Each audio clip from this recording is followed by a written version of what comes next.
Hello, my name is Laurel Anderson, and throughout the duration of my philosophy course, we have discussed several different moral theories and controversial ethical topics.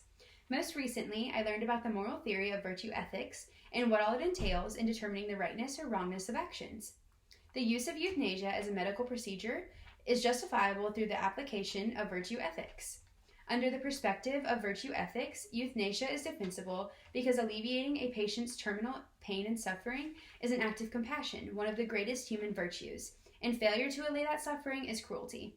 In order to link the moral theory and the moral issue at hand, there needs to be an adequate understanding of both. To start, virtue ethics places an emphasis on the character of the agent performing the action rather than on the specific action itself. An action is determined to be right or wrong based on what virtues the agent holds. Virtues and vices are two key components of virtue ethics. Virtues are character traits that add to the positive evaluation of a person, and vices are character traits that add to the negative evaluation of a person. According to Mark Timmons' take on virtue ethics, an action is right if and only if and because it is what a virtuous agent acting in character would not avoid doing in the circumstances under consideration. The tricky part with using virtue ethics is that more than one virtue may be relevant in a given situation. In that case, it has to be decided which virtue holds the most weight. The most important virtues in application to my argument are compassion and courage. The word euthanasia is of Greek origin, and it even translates to mean the good death. Medical News Today describes euthanasia as a deliberate action taken with the intention of ending a life in order to relieve persistent suffering. The act of euthanasia can present itself in many forms, including active, passive, voluntary, involuntary, assisted suicide, and so on. Through the lens of virtue ethics with all types of euthanasia, it is most important to know who the virtuous agent is. Compassion is a key component of practicing medicine, and it follows that doctors are practicing the virtue of compassion when using euthanasia, not killing out of malice. Having virtue means doing the right thing at the right time towards the right person. The constant argument is that euthanasia is a malicious act of murder. But when acting out of compassion, there is no intent to do harm. The top priority of healthcare workers is the patient and their care. Doctors should be permitted to use euthanasia because they would qualify as virtuous agents who hold the virtue of compassion. Punishments for the act of euthanasia should only apply if the agent lacks phronesis, which is the moral or practical wisdom required to analyze whether euthanasia is the appropriate measure. Through experience, doctors gain the wisdom to know when they're doing more harm than good situationally, and that ability can be applied to deciding if the use of euthanasia is appropriate or not.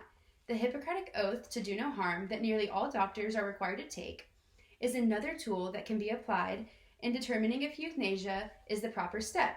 The development of a respectful and trustful relationship between the physician and the patient is crucial in providing the best health outcomes, even if that outcome is euthanasia. With euthanasia being as complex of a situation as it is,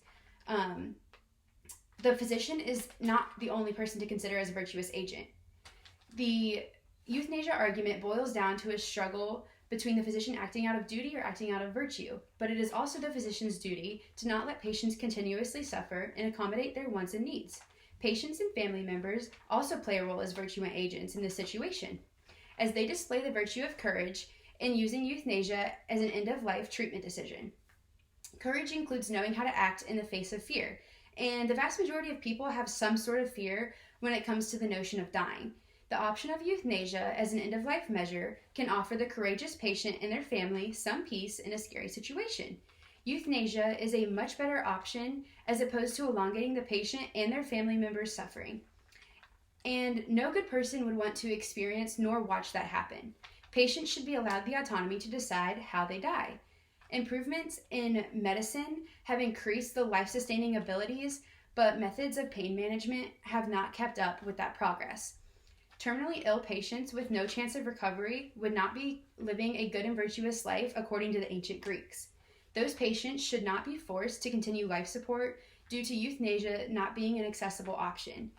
Patients suffering from terminal illness have the practical wisdom to know when enough is enough, and they should have the ability to act courageously in deciding to enact life-ending measures. If a patient is unable to make their own decisions, family members may function as a virtuous agent for them. From all of this, there seems to be a general understanding that if you are acting virtuously, then you will always be right.